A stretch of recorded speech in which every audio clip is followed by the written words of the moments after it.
Hello everyone. आज start करते हैं 12th केमिस्ट्री का चैप्टर नंबर 5 सरफेस केमिस्ट्री।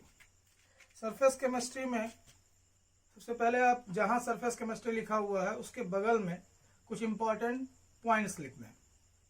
पहला, colloids. Second, its preparation. Third, its properties. Fourth, its application. इसके बाद ये वो टॉपिक लिखाए गए हैं जिन पे सबसे ज्यादा क्वेश्चंस पूछे जाते हैं, डेप्थ में पूछे जाते हैं, इसलिए इन्हें जब आप रिवीजन करेंगे तो सबसे ज्यादा फोकस करके पढ़ेंगे। अब चैप्टर स्टार्ट करते हैं तो उसमें सबसे पहला वर्ड है सरफेस। सरफेस क्या होती है? कंसीडर करिए सॉलिड, लिक्विड, गैस। तो गैसेस आपको दिखाई नहीं दे रही हैं तो सरफेस आपको उसकी नहीं समझ में आएगी। तो स्टार्ट करें उस वर्ड से, यानी सॉलिड से। एक यही एक बोर्ड आपको दिखाई दे रहा है, इस बोर्ड में ये इसकी सरफेस है। वो पार्ट जो एक्सपोज है एयर में उसे हम सरफेस कहते हैं। जैसे दो सॉलिड अगर आप ले रहे हैं, उन्हें बिल्कुल आप सटा के रख रहे हैं, तो ये पार्ट, वो लेयर जो इन दोनों को सेपरेट कर रही है, इसे इंटरफेस कहेंगे। वो पार्ट जो एक्सपोज है एयर में, यहां आप इमेजिन करें कि एयर है, ये सॉलिड है, तो ये पार्ट कहलाता है सरफेस।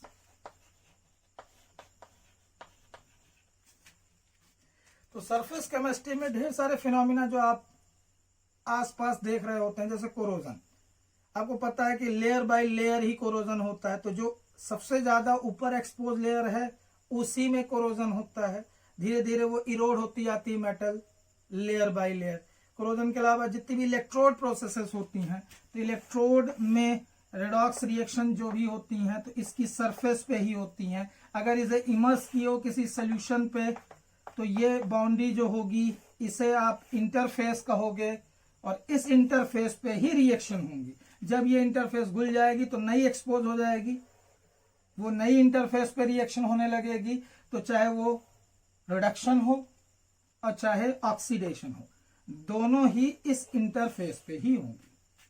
तो केमिस्ट्री में, सरफेस केमिस्ट्री में जितने भी सरफेस पे फिनोमिना हो रहे हैं या इंटरफेस पे हो रहे हैं, वो सारे आप इस चैप्टर में डिस्कस करेंगे। स्टार्ट करते हैं नेक्स्ट टॉपिक, एडजॉर्प्शन। यानी कुछ यहां से आप आगे जैसे चैप्टर में जाएंगे, जैसे पेज नंबर 122 खोलेंगे अपनी किताब का, तो वहां पाएंगे सबसे ऊपर लिखा हुआ है एडजॉर्प्शन, और कुछ टर्म्स हैं जो इससे रिलेटेड हैं, वो सारी टर्म्स हम लिख दे रहे हैं। इन्हें बाद में आप जैसे जैसे आप चैप्टर में आगे पढ़ते जाएंगे तो इनकी डेफिनेशन निकाल लेंगे। मैं एक बार सुना दे रहा हूं, आपको नोट्स मेरे फर्दर डिस्क्रिप्शन में आगे आने वाले वीडियोस में मिल जाएंगी आपको, और पीडीएफ मिल जाएंगी, तो आप उसमें देखते रहेंगे। अभी उन टर्म्स को आप एक बार समझ लें, उन डेफिनेशंस को समझ लें, उसके बाद आप लिखना चाहें तो लिखते रहेंगे, और अंडरलाइन हाईलाइट करना चाहें तो कर लेंगे।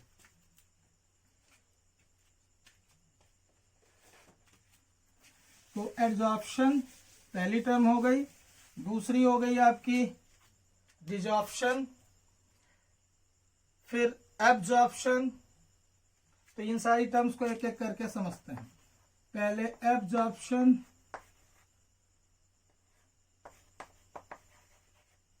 एडजॉर्प्शन, इन दोनों के बीच में डिफरेंस समझ लें। ये दोनों टर्म्स में आपको एक लेटर का डिफरेंस दिख रहा है, ऐसा नहीं है। अगर आप किसी सॉलिड को कंसीडर करते हैं, माना ये एक रिजिड क्रिस्टलाइन सॉल्ट है,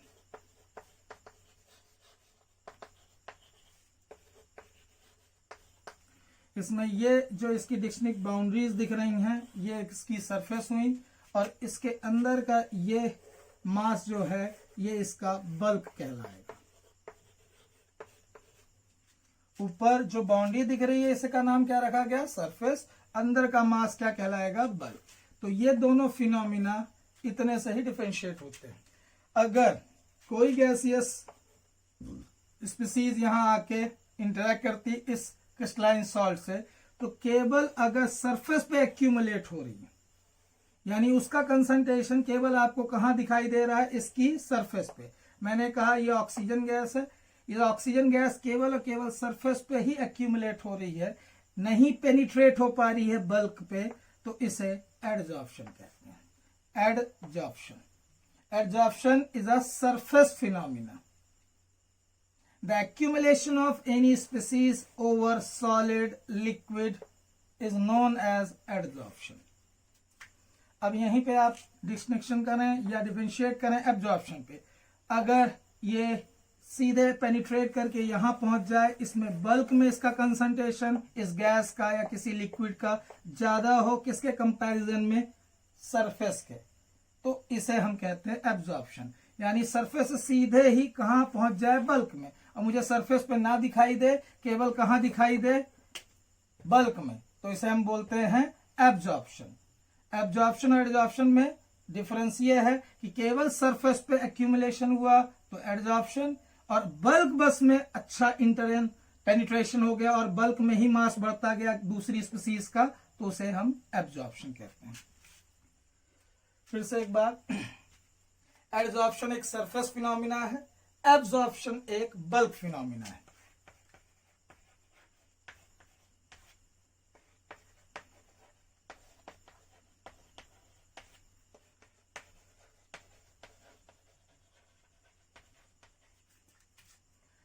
तो इस डिफरेंस के बाद एडजॉर्प्शन से रिलेटेड जो टर्म्स हैं उन्हें आप समझते हैं। एडजॉर्प्शन, क्योंकि सरफेस केमिस्ट्री में आपको सरफेस की ही बात करते चलना है, तो इसलिए एडजॉर्प्शन ही आपको आगे मिलता जाएगा। तो एडजॉर्प्शन में चलते हैं और डिटेल में।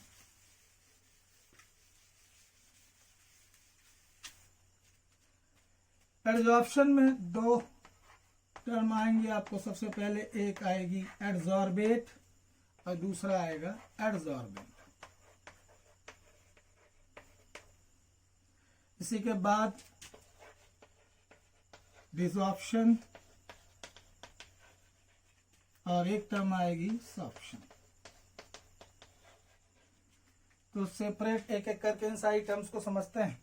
पहली है एडजॉर्बेट और एडजॉर्बेंट। अगर ये दोनों को एक साथ समझना हो, आपने कंसीडर किया एक एग्जांपल कि ये चारकोल है।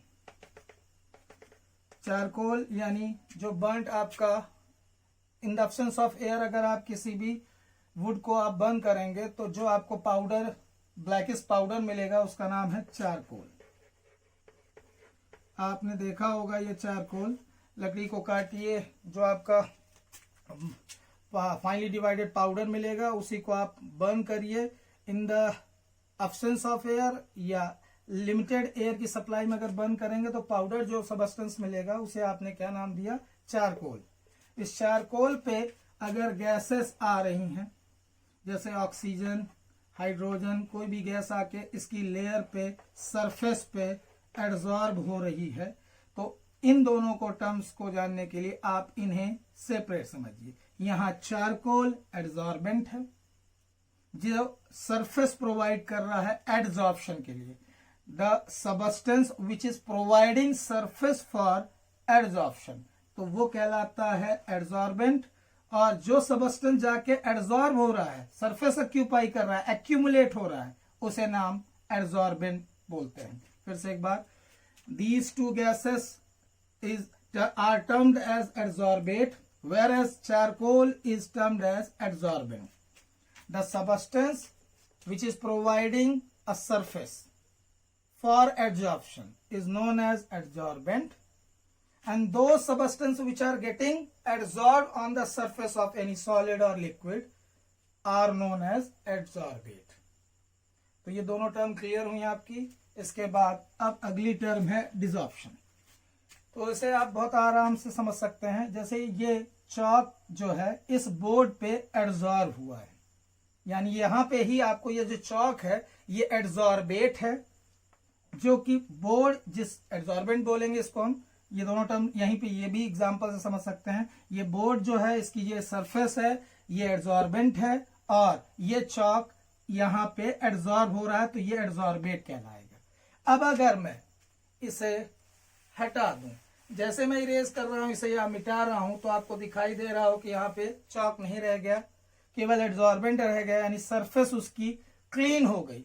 तो removal of adsorbate from adsorbent is known as desorption. Simple, किसी भी सरफेस में जो ऑक्यूपाइड सबस्टेंस है उन्हें रिमूव कर दीजिए, इस प्रोसेस का नाम है डिसॉर्प्शन। अगली टर्म है सॉर्प्शन।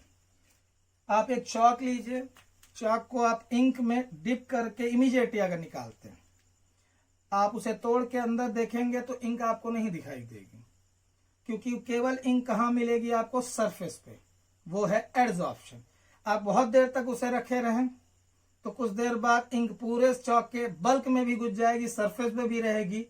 अब आपको दोनों फिनोमिना एक साथ दिखाई दे रहे हैं, एड्सॉर्प्शन भी और एब्जॉर्प्शन भी। जब दोनों साइमल्टेनियसली टेक प्लेस करते हैं, when adsorption and absorption take place simultaneously, it is known as sorption. Sorption is a process where these two occur simultaneously. तो ये हो गया डिसॉर्प्शन।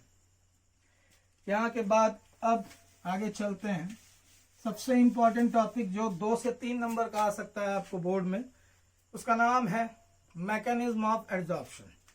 तो पिछले साल थर्मोडायनिक्स में कुछ टर्म्स आई थी, इंथैल्पी, एंट्रोपी, गिब्स एनर्जी। जहां पे मैकेनिज्म वर्ड आए, इसका मतलब प्रोसेस हो कैसे रही है, क्यों हो रही है, उन रीजंस को आप तक एक्सपोज किया जाता है। यानी मैकेनिज्म अगर समझना हो तो सबसे पहले कुछ टर्म्स जो पिछले साल से रिलेटेड है उन्हें सुन लें। इंथैल्पी, इस साल के हिसाब से भी सुन लें, कि जितना आपको याद रखना है उतना मैं आपको यहां पे बता दे रहा हूं। हीट, कहीं भी अगर आपके आसपास हीट एक्सचेंज होता हुआ दिखे, यानी आपका थर्मोडायनेमिक्स इन्वॉल्व हो गया, या तो हीट इवॉल्व हो रही हो, रिलीज हो रही हो, या एब्सॉर्ब हो रही हो, यानी कंफर्म हो गया कि थर्मोडायनेमिक्स यहाँ पे अंडरगोज। तो आपको यहाँ देखना है कि हीट का एक्सचेंज क्या हो रहा है, हीट एब्सॉर्ब हो रही है कि हीट इवॉल्व हो रही है, तो वो कंसिडरेशन आएगा। तो यानी इंथैल्पी आ गया, यानी सिंबल आपको मिल जाएगा H। और आप सबने सुना है कि थर्मोडायनेमिक्स में थर्मोडायनेमिक टर्म्स हमेशा चेंज के साथ पढ़ी जाती हैं।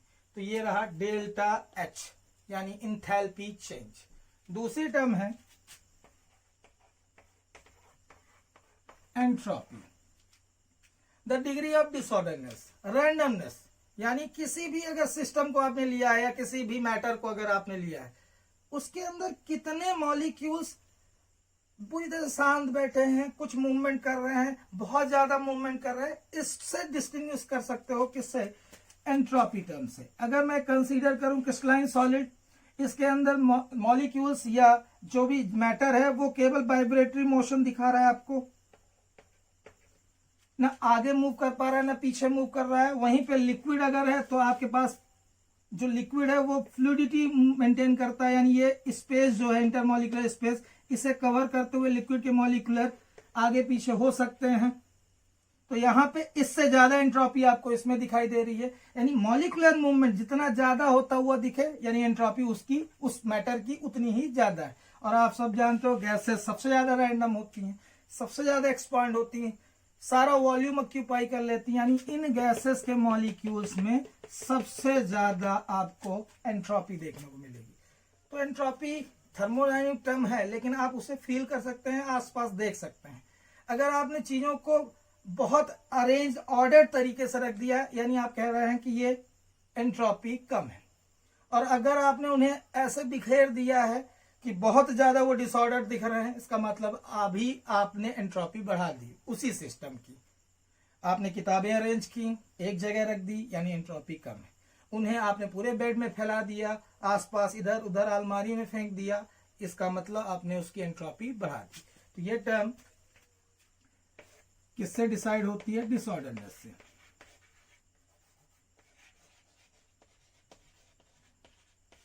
और इसका सिंबल है कैपिटल एस। और आप जानते हो कि चेंज ही पढ़ना है थर्मोडायनेमिक्स में।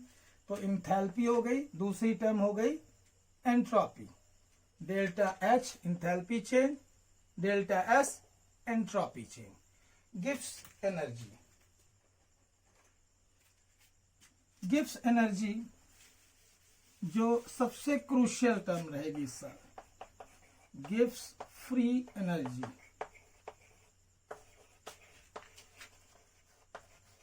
चेंज, जिसका सिंबल मिलेगा डेल्टा जी। जहां कहीं भी आपको थर्मोडायनामिक्स से रिलेटेड क्वेश्चन आएगा, एक लाइन तो आप परफेक्ट याद रखिए, कोई भी चेंज अगर हो पा रहा है, कोई भी प्रोसेस हो रही है, which is said to be a spontaneous only because of delta जी।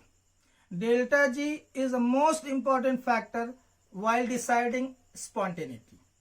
अगर प्रोसेस अपने आप हो रही है, किसी भी एक्सटर्नल रिसोर्स की एजेंसी की जरूरत नहीं पड़ रही है, इसका मतलब आप पा रहे हैं कि डेल्टा जी निगेटिव है इस प्रोसेस के लिए। डेल्टा जी का साइन अगर निगेटिव आता है किसी प्रोसेस में, इसका मतलब वो स्पॉन्टेनियस है। ये निगेटिव कैसे आएगा, इसका मीन क्या है, उसको आप फिर से सुन लें। डेल्टा जी अगर जीरो है किसी प्रोसेस में, ये रिएक्शन इक्विलिब्रियम में,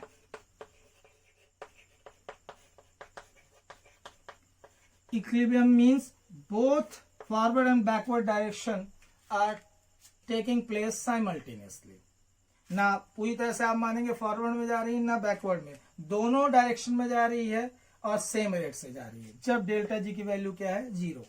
डेल्टा जी है क्या, अगर आप भूल गए हो क्लास 11 का, तो ये वो रेसिडुअल अमाउंट ऑफ एनर्जी थी जो लिबरेट होती थी और कन्वर्ट होती थी यूजफुल वर्क में। The amount of energy liberated to be utilize in useful work, ये है डेल्टा जी। यानी किसी प्रोसेस को वो ड्राइविंग फोर्स, किसी भी प्रोसेस को वो ड्राइविंग फोर्स कौन देता है कि वो खत्म हो, कंप्लीशन की तरफ जाए, उसका नाम ही है डेल्टा जी। तो फिलहाल इनका तीनों का इंट्रोडक्शन आपके साथ पहुंचा जो पिछले साल से रिलेटेड था, इसलिए मैंने कहा इंट्रोड्यूस कर दूं। अब अपने टॉपिक में पहुंचते हैं जो इस साल का है, मैकेनिज्म ऑफ एड्सॉर्प्शन। तो इनका रोल कहां से आता है, एक एक करके देखेंगे। आपने लिख लिया हो तो अच्छी बात है, नहीं तो किताबों में है, आपके सामने ही है। इनकी डेफिनेशंस मिल जाएंगी, पिछले साल की किताब से आप उठा लीजिएगा डेफिनेशन तीनों की, लेकिन उतना आपके लिए अभी जरूरी है कि इनकी डेफिनेशन जाने। सबसे पहले कि यहाँ पे क्या इनका रोल है वो जानते हैं। सबसे पहले मैकेनिज्म वर्ड समझ लें। तो इस साल आपको जहां भी ये मैकेनिज्म वर्ड आए, चाहे वो एंजाइम एक्शन का हो, कैटालिस्ट का हो, फिर जैसे ऑर्गेनिक में ढेर सारी केमिकल रिएक्शंस का मैकेनिज्म है, तो मैकेनिज्म का मतलब ये हर एक चीज को आप स्टेप वाइज समझें कि पहली स्टेप में क्या हुआ, फिर दूसरी स्टेप में क्या हुआ, तीसरी में, क्योंकि जितनी भी प्रोसेसेस होती हैं वो जनरली कॉम्प्लेक्स होती हैं। मतलब एलिमेंट्री प्रोसेसेस या एलिमेंट्री रिएक्शंस कम देखने को मिलती हैं आपको जो भी मैकेनिज्म समझना होगा वो कॉम्प्लेक्स प्रोसेस का ही। तो जितनी सिंपल टर्म थी एड्सॉर्प्शन, उतना ही सिंपल नहीं है उसका मैकेनिज्म। आपको स्टेप वाइज समझना है, तो स्टेप वाइज से चलते हैं। पहले कंसीडर करिए एक एड्सॉर्बेंट, ये एड्सॉर्बेंट है। तो एड्सॉर्बेंट आपको ढेर सारे एग्जाम्पल मिलेंगे, उनमें से कुछ मैं बता देता हूं आपको। सिलिका जेल आपको कई बार सुनेंगे। जैसे इसका एग्जाम्पल अगर और अच्छा समझना हो कि अगर आपने सिलिका जेल बिछाया हुआ है, उस पर अगर आप एयर पास कराते हैं तो जितना भी मॉइस्चर होता है ये सिलिका उसे एब्जॉर्ब कर लेता है। यानी मॉइस्चर फ्री कराना हो कभी एयर को, तो आप उससे किससे पास करा दीजिए, सिलिका से। ये एडजॉर्ब करता है वाटर वेपर को। अगर एक एग्जाम्पल आपको कभी आपने सुना हो कैल्शियम क्लोराइड का, बहुत अच्छा हाइग्रोस्कोपिक सब्सटेंस है, यानी इसमें अगर आपने वाटर वेपर वाली एयर डाली तो ये पूरा का पूरा मॉइस्चर को एब्जॉर्ब करेगा। यहां एब्जॉर्प्शन हो रहा है, लेकिन अगर इसी मॉइस्चर कंटेनिंग एयर को आप सिलिका के ऊपर पास कराओगे, सिलिका उसे एब्जॉर्ब करेगा। तो सिलिका किसका एग्जाम्पल हो गया, एड्सॉर्बेंट का। और भी एग्जाम्पल एक अभी आपको चारकोल बताया, एल्यूमिना, ढेर सारी फाइनली डिवाइडेड मेटल, आपको आयरन मिल जाएगी, प्लैटिनम, गोल्ड, ये सारी finally divided metals. Finally divided मतलब जितना ज्यादा पाउडर्ड कर सको, जितना ज्यादा छोटे पार्टिकल कर सको, क्योंकि जहां जहां भी फैक्टर्स आएंगे आपको एड्सॉर्प्शन बताने के लिए, तो वहां पे आपको ये देखना पड़ेगा कि एक बहुत बड़ा फैक्टर, इंपॉर्टेंट फैक्टर है कि जितनी भी चीजें लें हम, वो बल्क ना लें, लंप ना लें, उन्हें जितना भी पाउडर्ड कर दो, फाइनली डिवाइडेड कर दो, उतना बेहतर। जैसे यही लंप है, लेकिन जो अभी पाउडर गिर रहा है इसका, वो ज्यादा इफेक्टिव एड्सॉर्बेंट कहलाएगा किसके कंपैरिजन में, इस लंप या इस बल के तुलना में, क्योंकि इसमें सरफेस कम है। तो सबसे क्रूशियल एड्सॉर्प्शन के लिए टर्म है सरफेस। सरफेस एरिया बढ़ाना है तो उन्हें फाइनली डिवाइडेड कर दो। वही आप क्रिस्टलाइन नमक देखिए, और फिर घर में जो यूज हो रहा है पाउडर, तो उस पाउडर उतना ही बड़ा सा क्रिस्टल अगर आप रखोगे तो कम सरफेस आपको मिलेगी, और वहीं पे फाइनली डिवाइडेड कर दोगे तो बहुत ज्यादा सरफेस मिल जाएगी। तो सरफेस केमिस्ट्री यानी surface phenomena, adsorption is a surface phenomena which consider crucially about the surface area. तो यहां पे अब मैकेनिज्म फिर रिपीट कर रहा हूं मैं। एड्सॉर्बेंट, एड्सॉर्बेंट जो सरफेस प्रोवाइड करने वाला है। अब यहां पे अगर इस एड्सॉर्बेंट के दो मॉलिक्यूल कंसीडर करूं, एक मॉलिक्यूल मान ला सरफेस पे है, एक बल्क का कंसीडर किया, मैं उस टर्म पे जा रहा हूं कि एड्सॉर्प्शन हो क्यों रहा है, यानी मैकेनिज्म ऑफ एड्सॉर्प्शन में स्टेप वाइज अगर घुसना है हमें, तो सबसे पहले कॉज में घुसते हैं। कॉज, एड्सॉर्प्शन हो क्यों रहा है। तो एड्सॉर्प्शन के कॉज को समझने के लिए पहले इस एड्सॉर्बेंट में दो मॉलिक्यूल कंसीडर करो। ये एक बल्क का हो गया और एक सरफेस का हो गया। इस बल्क के मॉलिक्यूल में आपको चारों तरफ से या इनफाइनाइट डायरेक्शन से equal and opposite forces act करते हुए दिखेंगे। और इक्वल और अपोजिट फोर्सेस जब किसी ऑब्जेक्ट पे वर्क करते हैं, इसका मतलब ये सारे के सारे बैलेंस्ड फोर्सेस हैं।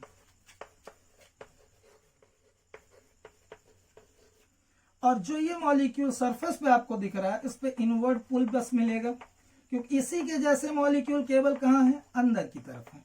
तो इनवर्ड फोर्सेस बस अवेलेबल मिलेंगे आपको सरफेस पे। किसी भी मॉलिक्यूल को अगर आप कंसीडर करोगे सरफेस पे, तो उसको केवल आपको अंदर की तरफ ही फोर्सेस मिलेंगे, क्योंकि उसके जैसे मॉलिक्यूल केवल अंदर की तरफ है, और बाहर ये फोर्सेस क्या होंगे, एब्सेंट। तो ऐसे में ये सारे फोर्सेस किसमें आ जाएंगे, अनबैलेंस्ड फोर्सेस में।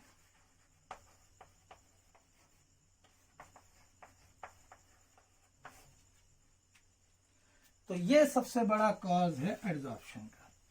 तो पहली स्टेप आपको समझ आना है, जब मैकेनिज्म ऑफ एड्सॉर्प्शन क्वेश्चन पूछा जाए आपसे, write the mechanism of adsorption. Start करेंगे।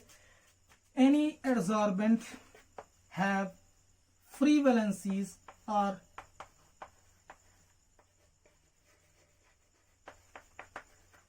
unbalanced forces because the absence of similar molecule outside of the object. तो मैकेनिज्म ऑफ एड्सॉर्प्शन में सबसे पहले कॉज को बताना है कि मैकेनिज्म ऑफ एड्सॉर्प्शन में एड्सॉर्प्शन होता क्यों है। तो एड्सॉर्प्शन का कारण सबसे बड़ा कि एड्सॉर्बेंट के चारों तरफ जो सरफेस एक्सपोज है उनमें अनबैलेंस्ड फोर्सेस हैं। हमारी केमिस्ट्री में जब कोई चीज अनबैलेंस्ड हो, अनस्टेबल हो, इट मीन्स कि वो हायर एनर्जी में है। और अगर कोई चीज बैलेंस्ड है, स्टेबल है, इट मीन्स कि वो लोअर एनर्जी में। ऐसे ढेर सारे आपने एग्जाम्पल पिछले साल भी देखे थे। क्लास 11th में जब 4th चैप्टर हम पढ़ रहे थे और लास्ट थ्योरी चल रही थी एमओटी, मॉलिक्यूलर ऑर्बिटल थ्योरी, तो उसमें आप देख रहे थे जो स्टेबल ऑर्बिटल्स बन रहे थे मॉलिक्यूलर ऑर्बिटल, जिनका नाम हमने बीएमओ रखा था, बॉन्डिंग मॉलिक्यूलर ऑर्बिटल्स, उनकी एनर्जी कम हुआ करती थी। और वहीं पे अगर आपको याद आ रहा है एबीओ, तो वो antibonding molecular orbital higher energy में हुआ करते थे क्योंकि वो अनस्टेबल हुआ करते थे। तो चीजें जब अनस्टेबल हों या अनबैलेंस्ड हों तो वो किस एनर्जी में रहते हैं, हायर एनर्जी में। और जब बैलेंस्ड होते हैं तो वो किस एनर्जी पे रहते हैं, लोअर एनर्जी में।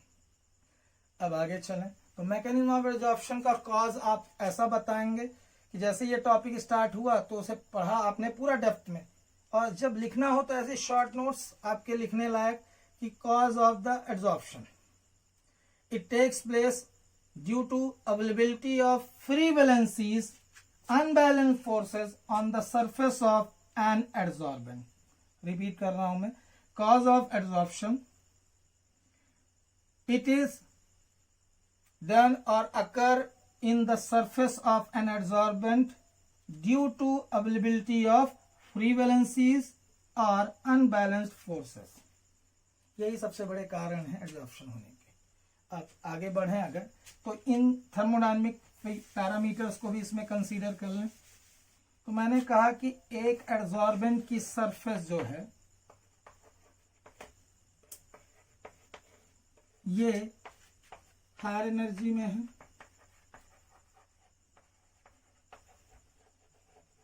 और जो बल्क है वो कैसा है, लोअर एनर्जी में। तो हमें बल्क से मतलब ही नहीं, क्योंकि आप पढ़ रहे हो एड्जॉर्प्शन, तो जो कि कहाँ पे हो रहा है, सरफेस पे। तो यहाँ पे अगर हम देखें तो अभी सरफेस कैसी है, हायर एनर्जी में है। जैसे जैसे एड्जॉर्प्शन होगा, यानी कोई गैस आके इस पे एड्जॉर्ब होने लगेगी, तो धीरे धीरे फोर्सेस क्या होने लगेंगे, बैलेंस। और ये बैलेंस होने लगेंगे तो ये धीरे धीरे एनर्जी क्या होगी, लोअर होती जाएगी। पहले कैसी थी, हायर, अब कैसी हो रही है, लोअर। जब भी कोई ट्रांजिशन हायर एनर्जी से कहाँ की ओर होता है, लोअर एनर्जी की ओर, इसका मतलब एनर्जी एमिट होती है, यानी यहां डेल्टा एच निगेटिव होगा।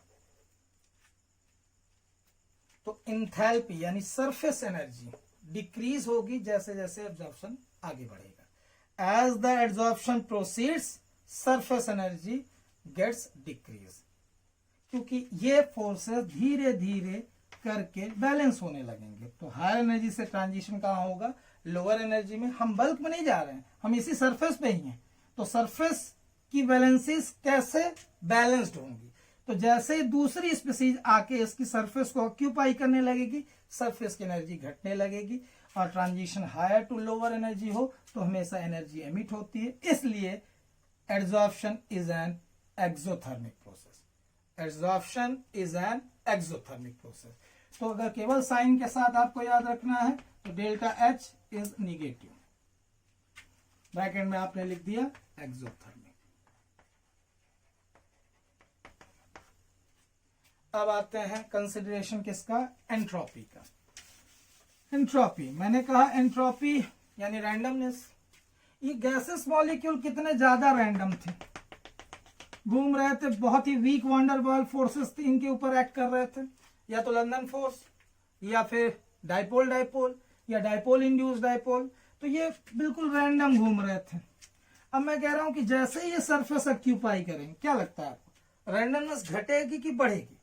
सीधी सी बात है, यहाँ पे उन फोर्सेस से वो स्टिक होते जाएंगे, इस सरफेस पे एब्जॉर्ब होके चिपक जा रहे हैं, तो उनकी रैंडमनेस धीरे धीरे घट रही है। जैसे जैसे रैंडमनेस घटेगी यानी एंट्रोपी घट रही है।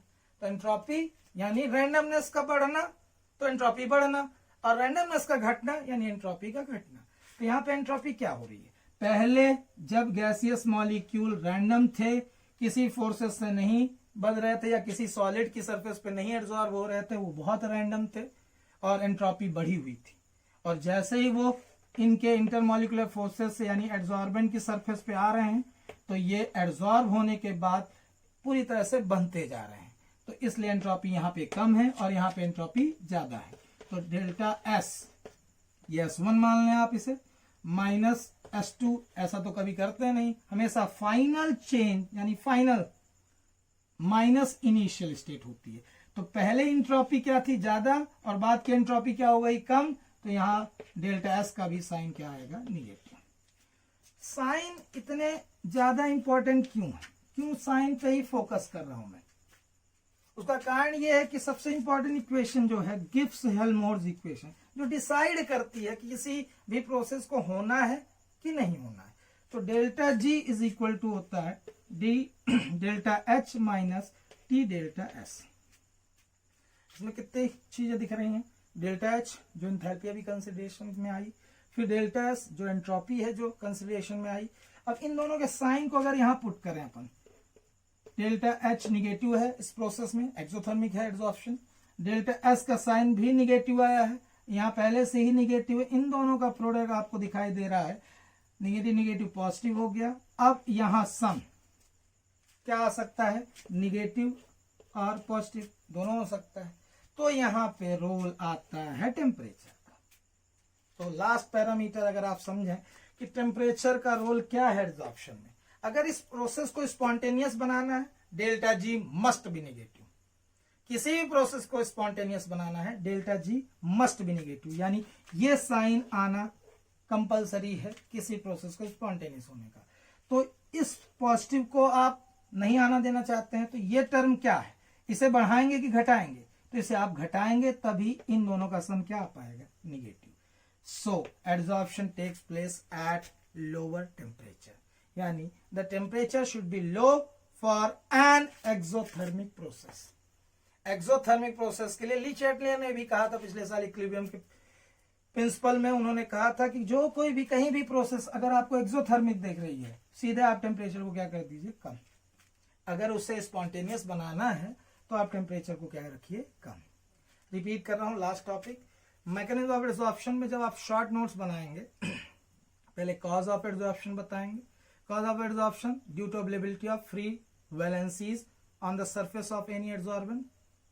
फिर एंथैल्पी को समझाने के लिए आप बताएंगे as the adsorption proceeds surface energy gets decrease, क्योंकि यहां पे सरफेस पे वो मॉलिक्यूल जमा होने लगेंगे। So adsorption is an exothermic process.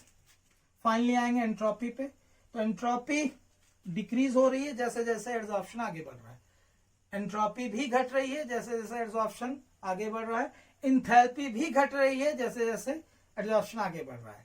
तो एडसॉर्प्शन को और फर्दर यानी स्पॉन्टेनियस ही बनाए रखना है तो टेम्परेचर आपको कम करना पड़ेगा, क्योंकि delta G must be negative for a spontaneous process. तो इसे निगेटिव तभी आप पा सकते हैं जब टेम्परेचर आपका कम। अगली क्लास में आपको इसी के आगे से फिजिकल और केमिकल एडसॉर्प्शन टाइप्स आप पढ़ेंगे, कैटलिस्ट के बारे में जानेंगे, एडसॉर्प्शन आइसोथर्म। तो अगले वीडियो में आपको ये बताया जाएगा, इन सब टॉपिक में आगे हम चलेंगे। धीरे धीरे इससे रिलेटेड जो भी क्वेश्चन आपको इंटेक्स में दिखें, जो आज तक के टॉपिक हो गए, उन्हें पढ़ें आप। आपको कोई डाउट हो रहे हैं, कोई टर्म्स ना समझ में आ रही हो, कमेंट करें उसी में, तो मैं उनके एक जवाब रिप्लाई में देता रहूंगा। एक्सरसाइज वाले जो क्वेश्चन है थ्योरी बेस्ड है। अब ये चैप्टर आपको बता दूं थोड़ा सा डेप्थ में पढ़ना पड़ेगा, हर लाइनों को पढ़िए कि क्वेश्चन किस लाइन से आएगा, तो इसलिए आप लाइनों को पढ़िए, उनका सेंस समझिए, जहां तक उसकी समरी है वो भी आपको बाद में बता दी जाएगी। धन्यवाद।